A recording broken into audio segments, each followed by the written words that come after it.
నమస్కారం. కథలు వినబోయే శ్రోతలకు చందమామ కథలు బై ఆర్కే స్వాగతం. ప్రస్తుతం చెప్పబోయే 2 కథలలో మొదటి కథ తండ్రి కోరిక. సీతాపురం అనే గ్రామంలో సుబ్బయ్య శెట్టి అనే వ్యాపారి ఉండేవాడు. ఆయనకి ఒక పచారీ దుకాణం ఉండేది. ఆ కొట్టు మీద భుక్తికి లోటు లేకుండా ఆదాయం ఉండేది. కానీ చాలామంది వర్తకుల్లాగా ఆయన వ్యాపారంలో బాగా డబ్బు సంపాదించలేకపోయాడు. సుబ్బయ్య శెట్టి కొడుకు బదరీనాథుడు కూడా తండ్రి దుకాణంలోనే వ్యాపారం నేర్చుకోసాగాడు. సుబ్బయ్య శెట్టి తరచుగా కొడుకుతో, నా జాతకం మంచిది కాదురా, అందువల్లే నేను డబ్బు బాగా సంపాదించలేకపోయాను.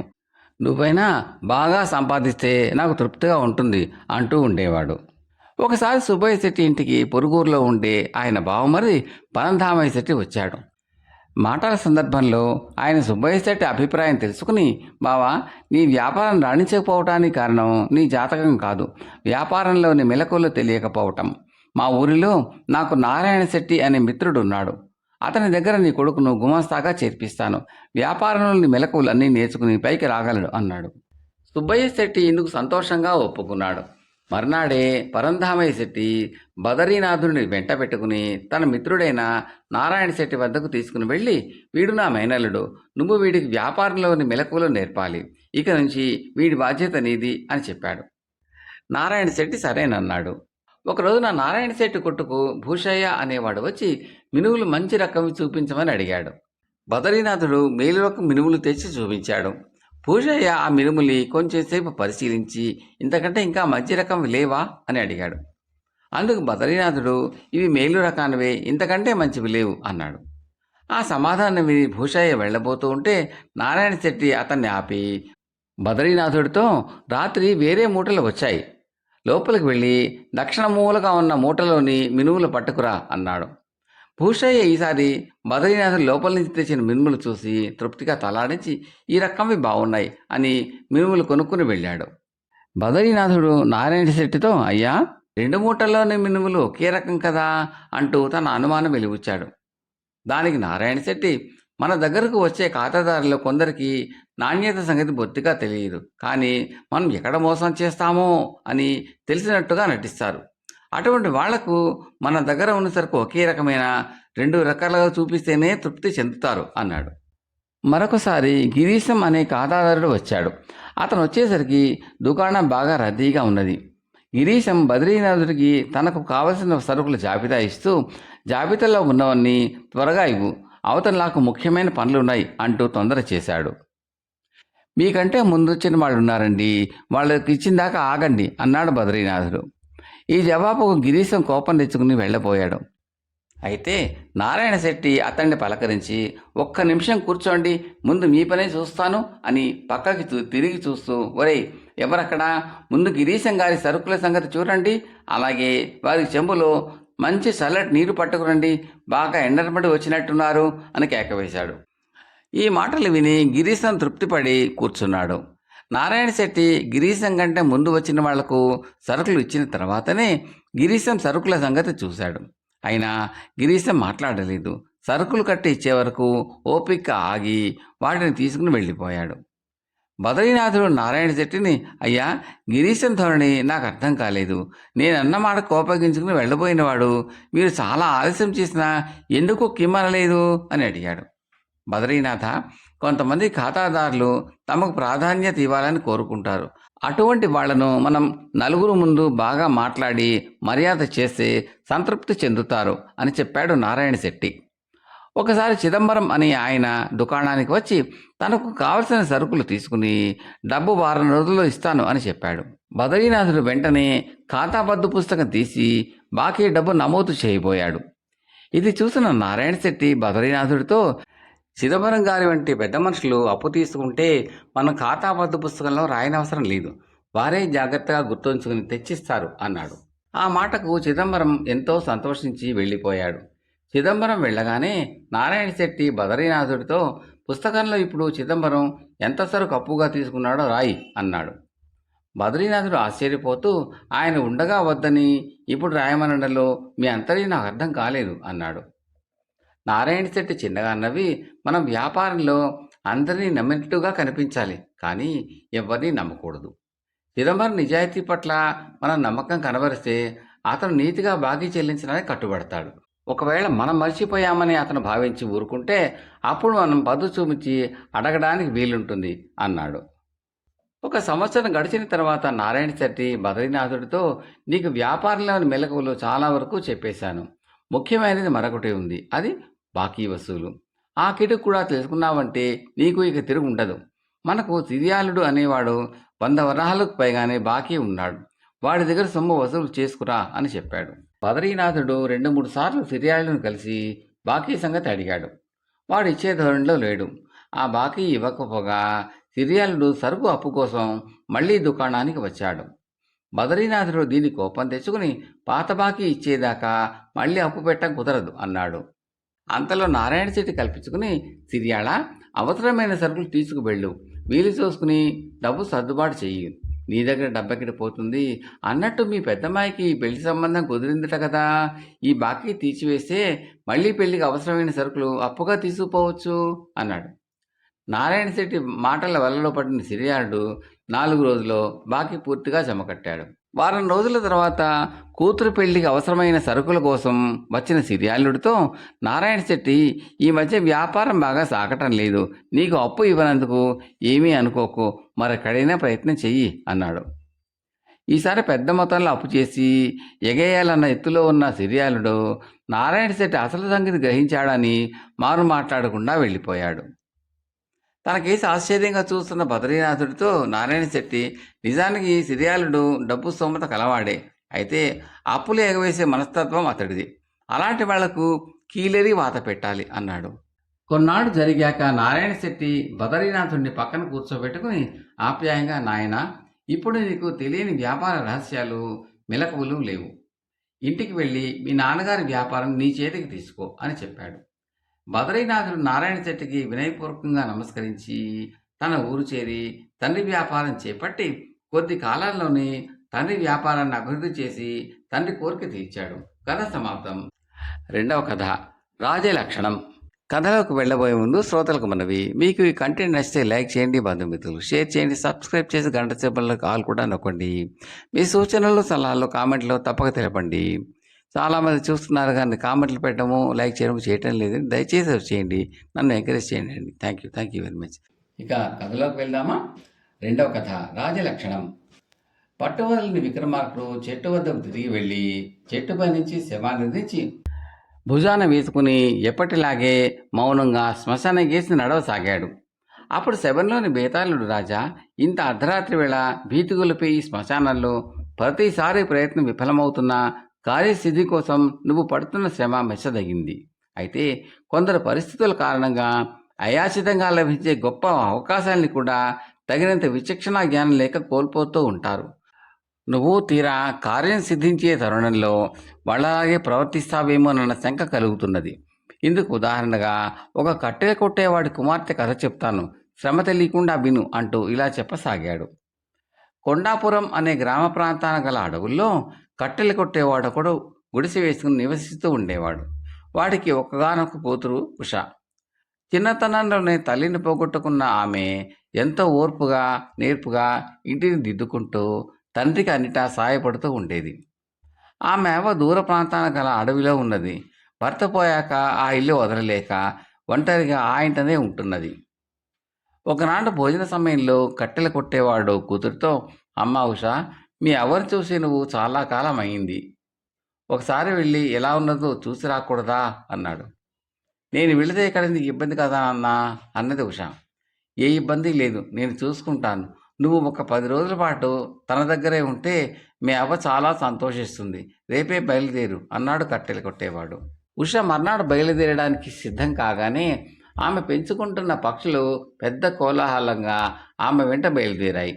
అయితే ఆమె వాటన్నిటినీ దూరంగా తరిమివేసి తను ఎంతో ప్రేమగా సాకే మైనాను మాత్రం తన వెంట రానిచ్చింది.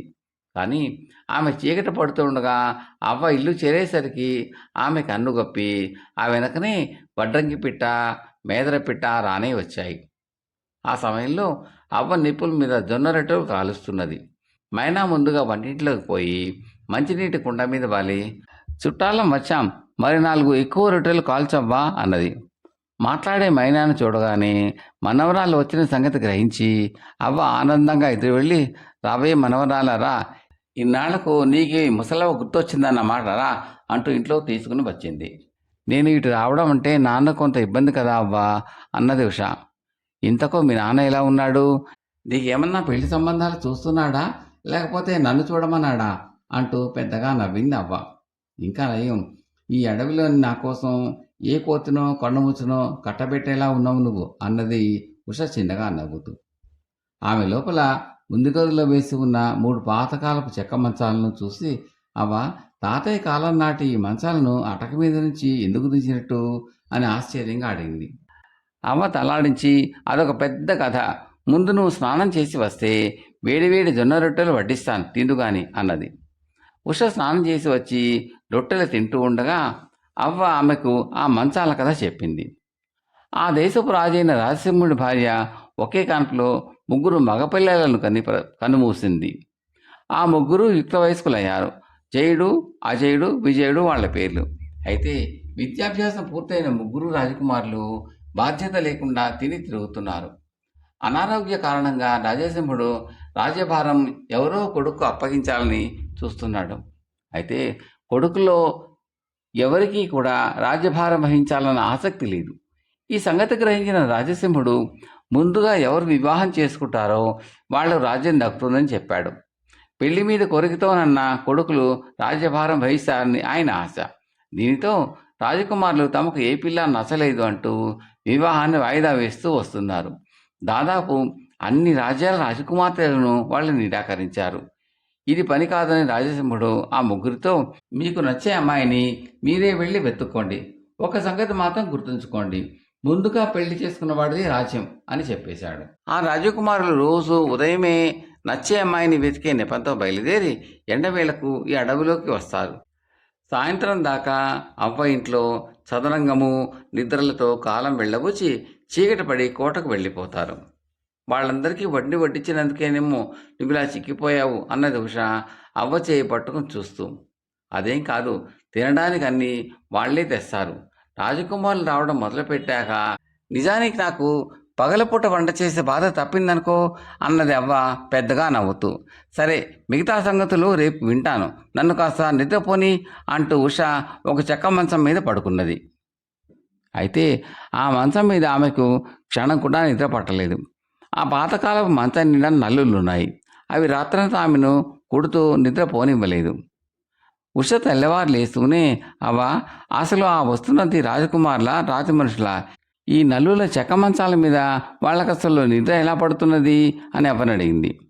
వాళ్లకు రాజ్యభారం కన్నా ఈ నల్లుల బాధే నయంగా ఉందేమో అన్నది అవ్వ. ఉషకు రాత్రి నిద్ర పట్టలేదని విన్న మైనా మంచాలలో దాగి ఉన్న నల్లుల్ని చంపే బాధ్యత వడ్రంగి పెట్టకు, మంచాల మీద మెత్తటి గడ్డి నెలతో పరుపులు నేసే పని మేదర పెట్టకు అప్పగించింది. 1-2 గంటలు గడిచేలోపుగా అవి తమకు అప్పగించిన పనులు పూర్తి చేశాయి. ఈ లోపల ఉష ఇల్లంతా సర్ది బూజులు దులిపి తోటలో ఉన్న పూలు తెచ్చి గదిని అందంగా అలంకరించింది. కిటికీలకు తెరలు అమర్చింది. మిట్ట మధ్యాహ్నం సమయంలో 3 గుర్రాల మీద రాజకుమారులు వచ్చారు. వాళ్ళు రావడం చూస్తూనే మైనా, మగపురుగులు, నువ్వు వెనక గదిలోకి పోయి ఉండు అంటూ ఉషను అక్కడికి పంపేసింది. రాకుమారులు ఇంట్లోకి వస్తూనే గదిని కలిగి చూసి, ఈ పాతకాలపు ఇంటికి ఇంత అందం తెచ్చిన వాళ్ళు ఎవరవ్వా అని ఆశ్చర్యంగా అడిగారు. నా మనవరాలు ఉష వచ్చింది, ఇదంతా దాని పనే అన్నది అవ్వ. ఈ ఇంటికి నమ్మశక్యంగా అందచందాలు తెచ్చిన నీ మనవరాల్ని చూడవలసిందే అన్నాడు జయుడు. అతడికి చక్కగా అలంకరించిన ఇల్లంటే చాలా సరదా. అంత తొందరపడకు యువరాజా, మా ఉషను చూడాలంటే అదృష్టం ఉండాలి అన్నది కిటికీలో ఉన్న మైనా. మైనా మాటలకు రాజకుమారులు 3 చాలా ముచ్చటపడ్డారు. వాళ్ళు తెచ్చిన తినుబండారాలను అవ్వ తీసుకుపోయి ఉషకు ఇచ్చింది. ఉష వాటిని రుచి చూసి రాజకుమారుల కోసం రాగి సంకటి తయారు చేసి పంపింది. ఏనాడు రాగి సంకటి రుచి ఎరగని రాజకుమారులు, ఆహా అద్భుతం, మా అంతఃపురంలో ఇంత గొప్ప వంటకం ఈనాటి వరకు ఎవరూ తయారు చేయలేదు అన్నారు. మా ఉష ఇంతకంటే రుచికరమైన వంటకాలు మరెన్నో చేయగలదు అన్నది మైనా. అలాగా, అయితే మీ ఉషను ఒకసారి స్వయంగా అభినందించవలసిందే అన్నాడు విజయుడు. అతను మంచి భోజన ప్రియుడు. మా ఉషను చూడటానికి కాలం కలిసి రావాలి అన్నది మైనా బింకంగా. రాజకుమారులు ఆ సాయంత్రం కోటకు వెళ్ళి మర్నాడు మధ్యాహ్నం వేళలో అవ్వ ఇంటికి వచ్చారు. ఆ సమయంలో ఉష తోటలో పువ్వులు కోస్తూ ఏదో పాట పాడుకుంటున్నది. ఆమె సహజ సౌందర్యానికి, తీయని పాటకు ముగ్ధులైన రాజకుమారులు ముగ్గురు ఆహా, ఎంత మధురమైన కంఠస్వరం అంటూ సంతోషంతో చప్పట్లు చరిచారు. ఉష వాళ్ళని చూసి ఇంట్లోకి వెళ్ళిపోయింది. ఆ తర్వాత వాళ్ళ ముగ్గురు ఒకరి తెలియకుండా ఒకరు అవ్వతో మీ ఉషను నేను పెళ్లి చేసుకుంటాను అని రహస్యంగా చెప్పారు. మా ఉష ఏమంటుందో తెలుసుకుని రేపు చెబుతాను అని అవ్వ వాళ్లకు సమాధానం చెప్పింది. సంగతి విన్న ఉష ముందు నిర్ఘాంతపోయి తర్వాత రాత్రంతా ఆలోచించి అవ్వ, నేను ముగ్గురు రాజకుమారులను ఒక ప్రశ్న అడుగుతాను. నేను కోరుకున్న జవాబు చెప్పిన వారిని వివాహం ఆడతాను అని అన్నది. మర్నాడు రాకుమారులు రాగానే అవ్వ వాళ్లకు ఉష అభిప్రాయం ఏమిటో చెప్పింది. ముందుగా జయుడు ఉష ఉన్న గదిలోకి వెళ్ళాడు. ఒకవేళ మీ నాన్న మన పెళ్లికి అంగీకరించకపోతే మీరు ఏం చేస్తారు అని ఉష అతన్ని అడిగింది. అటువంటి అనుమానాలు పెట్టుకోకు, నన్ను నమ్ము, మా నాన్న వద్దన్నా ఆయన్ని ఒప్పించగలను అనే ధైర్యం నాకుంది అన్నాడు జయుడు. ఆ తర్వాత గదిలోకి వచ్చిన విజయుడిని అదే ప్రశ్న అడిగింది ఉష. మా నాన్న వద్దన్న పక్షంలో ఈ వివాహం జరగకపోవచ్చు అన్నాడు విజయుడు. అతను వెళ్ళాక వచ్చిన అజయుడిని కూడా అదే ప్రశ్న అడిగింది ఉష. మా నాన్న వద్దన్నా ఈ పెళ్లి ఆగదు, నీకోసం రాజ్యాన్ని సింహాసనాన్ని కూడా వదులుకుని వచ్చేస్తాను అన్నాడు అజయుడు. ఉష గది నుంచి బయటికి వచ్చి జయుడి మెడలో మందారమాల వేసింది. బేతాళుడి కథ చెప్పి రాజా, ఉష తన భర్తను ఎన్నుకున్న తీరు విచిత్రంగా లేదా? రాజకుమారులలో విజయుడు ఉషకు ఇచ్చిన జవాబును బట్టి అతడు తండ్రి మాట జవదాటని వాడని, ఆయన పట్ల భక్తి గౌరవాలు కలవాడని ఊహించవచ్చు. ఎవరి స్వార్థం వాళ్ళు చూసుకునే రాజకుటుంబాల్లో ఇది చాలా అరుదైన గొప్ప గుణం. ఉష అలాంటి వాడిని నిరాకరించింది. తండ్రి కాదంటే ఆమె కోసం అన్నీ వదులుకుని వచ్చేస్తాన్నాడు అజయుడు. అలాంటి వాడిని ఆమె కాదని జయుడితో పెళ్లికి అంగీకరించింది. ఇది అనాలోచితం, విచక్షణారహితంగా కనిపించటం లేదా? ఈ సందేహాలకు సమాధానం తెలిసి కూడా చెప్పకపోయావో నీ తల పగిలిపోతుంది అన్నాడు. దానికి విక్రమార్కుడు, ఉష ఒక మామూలు కట్టెల కొట్టుకు బతికేవాడి కూతురు. ఆమెకు రాజాంతపురంలో సేవకుడుగా జీవించేవాడైనా తగిన భర్తే. రాకుమారులంతటి వాళ్ళు తమకు తాముగా ఆమెను పెళ్లాడతామంటూ పోటీలు పడి ముందుకు వచ్చారు. ఆ స్థితిలో తెలివితేటలుగా ఏ యువతి అయినా తనను పెళ్లాడేవాడు రాజ్యభారం వహించగలడా లేదా అని, దానికి తగిన శక్తి వివేకం ఉన్నదా లేదా అని ఆలోచిస్తుంది. ఉష చేసిన పని కూడా అదే. విజయుడు తండ్రి మాట కాదనలేనన్నాడు అంటే అతడికి సొంత వ్యక్తిత్వం అంటూ లేదు. ఇక అజయుడు రాజ్యమే వదిలేస్తానన్నాడు. దాన్ని బట్టి అతడికి రాజ్యం గురించిన బాధ్యత, మమకారము లేనట్టు తెలుస్తున్నది. పోతే జయుడు మాత్రం తండ్రికి నచ్చజెప్పగలను అనే ధీమాను వ్యక్తం చేసినాడు. అయితే రాజైన వాడికి కావలసిన లక్షణం కూడా అదే, ఎదుటివారిని నొప్పించకుండా ఒప్పించగలగడం. ఆ కారణం వల్లనే ఉష అతన్ని వరించింది. ఇందులో విచిత్రమంటూ ఏమీ లేకపోగా ఆమె ఎంతో వివేకాన్ని, విచక్షణ శక్తిని ప్రదర్శించింది అన్నాడు. రాజుకు ఈ విధంగా మౌనభంగం కలగగానే బేతాళుడు శవంతో సహా మాయమై తిరిగి చెట్టెక్కాడు. కథ సమాప్తం.